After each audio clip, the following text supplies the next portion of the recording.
এই যে আপনারা সিলেট অঞ্চলের মানুষ, কিভাবে ইসলাম এদিকে এসেছে কতজন জানে? আমরা যার কবরকে কেন্দ্র করে বিভিন্ন উৎসব করছি, তিনি এই জায়গায় এসেছিলেন 360 জন মানুষ নিয়ে, মাত্র 360 জন মানুষ। তৎকালীন সময় এখানে একজন জালেম শাসক ছিলেন, তার নাম হচ্ছে গৌর গোবিন্দ। নাম শুনেছেন?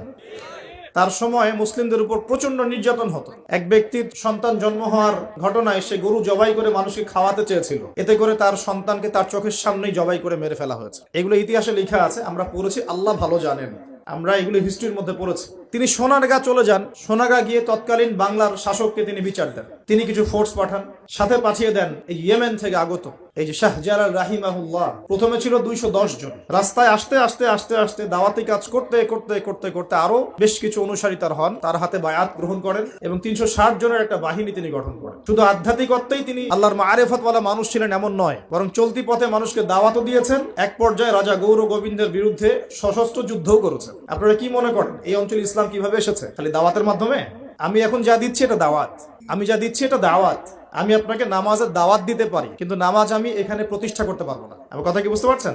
কিন্তু ওমর রাদিয়াল্লাহু আনহুর যুগে নামাজ প্রতিষ্ঠিত ছিল। কেউ নামাজ না পড়লে শাস্তি প্রদান করা হতো। যখন আপনি নামাজ না পড়লে মুসলিমদেরকে শাস্তি দিতে পারবেন, বালেগ বিনা ওজরে নামাজ পড়ছে না, নামাজের ওয়াক্ত হয়ে গেছে, হাইয়া আলাস সালাহ, আজান হচ্ছে, দোকান খুলে ব্যবসা করছে, যখন ওই দোকানে গিয়ে চার্জ করতে পারবেন, তখন সালাত কায়েম হয়েছে।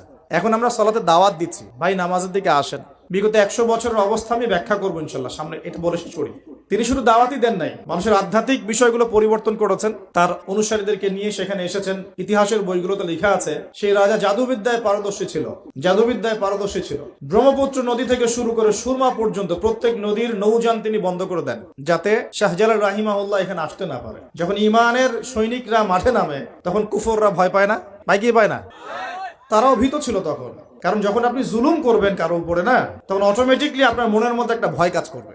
যখন আপনি কারো প্রতি জুলুম করবেন, অটোমেটিকলি মনের মধ্যে একটা ভয় কাজ করবে আপনার। যখন আপনি শিরক করবেন, মনের মধ্যে ভয় কাজ করবে। যখন আপনি নবীর সুন্নতের খেলাফ চলবেন, ইসলামের এগেইনস্টে শত্রুতা করবেন, মনের কোথায় জানি একটা অজান্তে একটা ভয় কাজ করবে, না জানি আল্লাহ কবে আমাকে ধরেন, হবে না? আর যখন আপনি ভিতর থেকে পবিত্র এবং ভিতর থেকে শক্ত, যে না আমি ইমানের উপর আছি, আল্লাহর হুকুম আহকাম পালন করছি, নবীর সুন্নত মেনে চলছি, ইসলামের দাওয়াত দিচ্ছি, আপনার ভিতরে কোথায় জানি একটা কনফিডেন্স থাকবে যে আল্লাহ আমার সাথে আছে। আর কেউ থাক না থাক, আল্লাহ আমার সাথে আছে। দুনিয়াতে না হোক, আল্লাহ পরকালে আমার সাথে আছে। দুনিয়া আখিরাত উভয় জাহানেই আল্লাহ পাক সাথে থাকবেন ইনশাআল্লাহ। জাদুবিদ্যা কাজ করলো না। বলা হয়, এটা সত্য মিথ্যা আমরা জানি না, বলা হয় যে নৌযান ছাড়াই আল্লাহ পাকের কুদরতে, আল্লাহ পাক তার কুদরত কিন্তু তার বান্দার মধ্যে প্রকাশ করতে পারেন যাকে ইচ্ছা। তিনি নদী পার হয়েছেন, তার সৈন্যদেরকে নিয়ে পার হয়েছেন, এটা বলা হয়ে থাকে। আল্লাহ ভালো জানেন, আমরা সত্য মিথ্যা বলতে পারবো না। এরপরে এখানে সর্বশেষ যেটা পদক্ষেপ নেওয়া হয়েছিল, লোহা দিয়ে জাদু করা হয়েছে, শিল দিয়ে জাদু করা হয়েছে। এই শিলের জাদু কে ভাঙতে পারবে, এই কথা শাহজালাল রাহিমাহুল্লাহ তার অনুসারীদেরকে বলছিলেন যে তোমাদের মধ্যে যে ব্যক্তি ফজরের নামাজ কোনোদিন কাজা করো নাই, সে উঠে আজান দিলে ইনশাআল্লাহ আল্লাহ পাক এই জাদু ভ্রষ্ট করবেন। সম্ভবত নাসির উদ্দিন নামক একজন ব্যক্তি, বুরহানুদ্দিন, শুকরিয়া স্যার, বুরহানুদ্দিন নামক একজন ব্যক্তি, তিনি দাঁড়িয়ে বলেন যে আমি কোনোদিন ফজরের নামাজ কাজা করি না। চিন্তা করতে পারেন, উম্মার বিজয় কাদের হাতে হয়েছে? বেনামাজিদের হাতে, আমাদের মতো বেনামাজিদের হাতে। আমরা যারা পর্দা করি না আমাদের হাতে, আমরা যারা সুদ খাই আমাদের হাতে, আমরা যারা ব্যভিচার করছি, পরকিয়া করছি, জেনা করছি, মাদক খাচ্ছি, এই তরুণ সমাজ, আমাদের হাতে কি উম্মার বিজয় হবে? কি মনে হয় আপনাদের? একদিনও ফজরের নামাজ কাজা হয়নি, সেই ব্যক্তি উঠে আজান দিয়েছেন, সুবহানাল্লাহ। আর শাহজালাল রাহিমাহুল্লাহ তখন বলেছিলেন যে শিল হট, মানে এটা ভেঙে যাওয়ার জন্য। এই শিল এবং হট একত্রিত হয়ে পরবর্তীতে আস্তে আস্তে সিলেট নামটা হয়েছে। তার আগের নাম ছিল জালালাবাদ। কি নাম ছিল? জালালাবাদ। এই যে ইতিহাসগুলো কতজন মানুষ জানে? তিনি একজন তাওহীদপন্থী মানুষ ছিলেন, আল্লাহর ওলি ছিলেন, আল্লাহর মারিফতওয়ালা মানুষ ছিলেন। অনুসারীদেরকে নিয়ে তিনি শুধু দাওয়াতই দেন নাই, জালেমের প্রাসাদ পর্যন্ত চলে গেছেন যুদ্ধ করতে করতে, করেন নাই? তো এই যে ইসলাম কিভাবে প্রতিষ্ঠা হলো দেখেন। আর শেষের 100 বছরে কি হলো? ওই 1200 বছরের ইতিহাস আমরা ভুলে গেলাম, কি হলো শেষের 100 বছরে? আমি আপনাদেরকে ফাইন্ড আউট করছি। দেখুন, লাস্ট 100 বছরে আমাদের মুসলিম উম্মার প্রথম যে সমস্যাটা হয়েছে, এটা হলো আমরা কোরআন এবং সুন্নাহর যে পরিপূর্ণ জ্ঞান অর্জন, এই জ্ঞান অর্জনের পিছনে পর্যাপ্ত মেহনত করছি না। এটা 1 নম্বর পয়েন্ট। আমরা কি সবাই কোরআন পড়তে জানি? হলফ করে বলতে পারবেন প্রত্যেক ব্যক্তি, আপনারা যারা শুনছেন আমার লেকচার, সবাই কোরআন তেলাওয়াত করতে পারেন বিশুদ্ধ করে?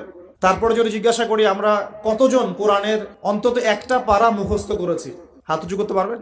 তারপর যদি প্রশ্ন করি আমাদের মধ্যে কতজন জীবনে অন্তত একটা বার আলিফ লাম মিম থেকে মিনাল জিন্নাতি ওয়ান নাস পর্যন্ত অর্থ সহ পড়েছি অন্তত একবার আল্লাহর কিতাব?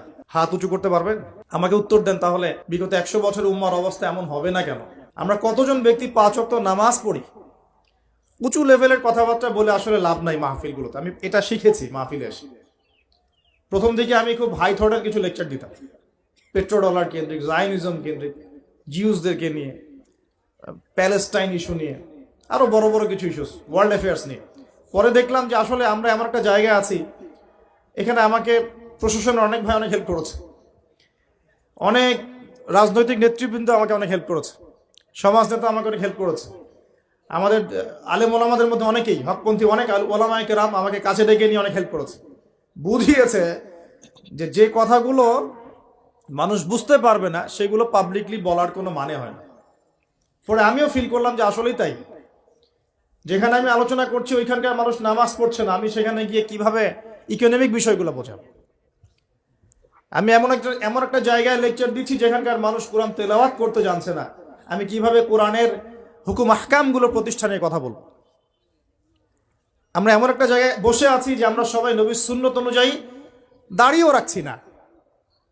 এটা তো একটা সুন্নত আমল, জীবনের প্রত্যেক ক্ষেত্রে সুন্নতের কথাই বলছি না, নিজের দেহের কথাই বলছি, সেখানেও আমরা পিছিয়ে পড়ছি। তাহলে আমি উঁচু লেভেলের কথাবার্তা কিভাবেই বলতে পারি? তখন নিজেকে আরো গুটিয়ে নিলাম, নিয়ে আবার প্রাথমিক অবস্থা থেকে আলোচনা করা শুরু করলাম। সালাত কেন্দ্রিক, পড়াশোনা কেন্দ্রিক, যাকাত কেন্দ্রিক, সাওম কেন্দ্রিক, শিরক, তাওহীদ, আকীদা, ঈমান, সুন্নত এগুলো কেন্দ্রিক। এই মাহফিলের সিজনে আমি এগুলোই বলেছি, এর বাইরে কিছু বলিই নি এখন, কারণ মনে করছি যে এগুলো বলার মতো পরিবেশ নাই। আমাদের সবার আগে দরকার জ্ঞানের বিপ্লব। সর্বপ্রথম যেটা প্রয়োজন এই উম্মার সেটা হলো জ্ঞানের বিপ্লব। প্রত্যেক ব্যক্তিকে আল কোরআন তেলাওয়াত করা শিখতে হবে আগে। ওয়াদা করেন, রাজি আছেন কিনা? প্রত্যেক ব্যক্তিকে আল কোরআনুল কারীম বিশুদ্ধ করে তেলাওয়াত করা শিখতে হবে আগে, ইনশাআল্লাহ।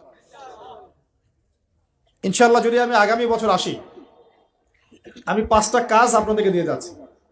আগামী বছর এসে আমি 5টা কাজ আগে নিব, তারপর আলোচনা হবে। 1 নাম্বার, সবাইকে বিশুদ্ধ কোরআন তেলাওয়াত করা শিখতে হবে, 1 নাম্বার। 2 নাম্বার, অন্তত একবার আলিফ লাম মিম থেকে মিনাল জিন্নাতি ওয়ান নাস পর্যন্ত এই 30 পারা কোরআন অর্থ সহ অন্তত একটা বার পড়ে দেখতে হবে 1 বছরে। পারবেন? আমি হিসেব করে দেখেছি, যদি প্রত্যেক দিন আপনি 20টা করে আয়াত তেলাওয়াত করতে পারেন এবং 20টা আয়াতের অর্থ পড়তে পারেন, আপনি 1 বছরে আল কোরআন শুরু থেকে শেষ পর্যন্ত অর্থ সহ পড়তে পারবেন ইনশাআল্লাহ। দৈনিক 20টা আয়াত পড়া খুব কঠিন। প্রত্যেক ফরজ নামাজের পরে যদি 4টা করে আয়াত পড়েন তাও 16টা আয়াত হয়, 20টা আয়াত হয়, সরি। 5 ওয়াক্ত ফরজ সালাতের পরে যদি আমরা 4টা করে আয়াত তেলাওয়াত করি, যে কোনো 4টা আয়াত একদম শুরু থেকে নিয়ে 4টা করে আয়াত পড়ি এবং অর্থগুলো পড়ি, 5 ওয়াক্ত নামাজ শেষে আমরা 20টা আয়াত তেলাওয়াত করে ফেলব। খুব কঠিন। 2 নাম্বার কাজ। 3 নাম্বার হচ্ছে আমাদের প্রিয় নবী মুহাম্মদুর রাসূলুল্লাহ সাল্লাল্লাহু আলাইহি ওয়াসাল্লামের জীবনী গ্রন্থ অন্তত একটা বার 1 বছরে পড়ে দেখতে হবে। পারা যাবে ইনশাআল্লাহ? একটা বইয়ের নাম বলে দেব, আর রাহিকুল মাখতুম। কি নাম? আর রাহিকুল মাখতুম। যদি বই কিনতে না পারেন, সামর্থ্য না থাকে, আমাকে বলেন, কিনে দেব ইনশাআল্লাহ। প্রয়োজনে আমরাই কিনে দেব, তাও পড়েন। আর রাহিকুল মাখতুম এই বইটা হচ্ছে 1182টা বইয়ের মধ্যে প্রথম পুরস্কার প্রাপ্ত বই। লেখক হচ্ছেন আল্লামা সফিউর রহমান মুবারকপুরী রাহিমাহুল্লাহ। অন্তত এই বইটা পড়তে পারবো না?